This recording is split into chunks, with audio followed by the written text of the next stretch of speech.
ഇത് സ്വീറ്റ് ലൂബിയുടെ ഒരു ഇതുപോലെ തന്നെ 50 ലിറ്ററിൽ വെച്ചിട്ടുള്ളൊരു ഒരു ചെടിയാണിത്. നല്ല പഴുത്ത് കഴിഞ്ഞാൽ ഇതിൻ്റെ ഒരു പ്രശ്നം വെച്ചാൽ നല്ല രീതിയിൽ പഴുത്താൽ മാത്രമാണ് ഇതിനകത്ത് നല്ല മധുരം വരത്തുള്ളൂ. ഇപ്പോൾ പഴുക്കുന്നതിന് മുമ്പ് കഴിച്ച് കഴിയുമ്പോൾ ചെറിയൊരു ഒരു കമർപ്പ് അല്ലെങ്കിൽ വായിലൊരു കറ പിടിക്കും പോലെ തോന്നും.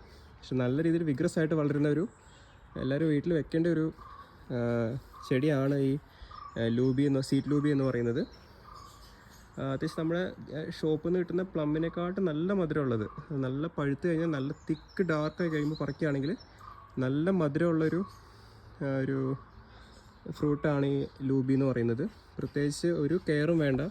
ഇത് അന്ന് എയർപോർട്ടിൽ വെച്ചിട്ട് പിന്നെ ജസ്റ്റ് വെള്ളം കൊടുക്കുക എന്നുള്ളത് വേറെ ഒന്നും ഇതിനകത്ത് ചെയ്യുന്നില്ല. നല്ല രീതിയിൽ വളരും. നല്ലൊരു തണലായിട്ട് വീട്ടിൽ വയ്ക്കാം. അങ്ങനത്തെ ഒരു നല്ലൊരു ഫ്രൂട്ടാണ്. എല്ലാവരും വീട്ടിൽ വെക്കേണ്ട ഒരു ഫ്രൂട്ട് തന്നെയാണ് ഈ ലൂബി എന്ന് പറയുന്നത്.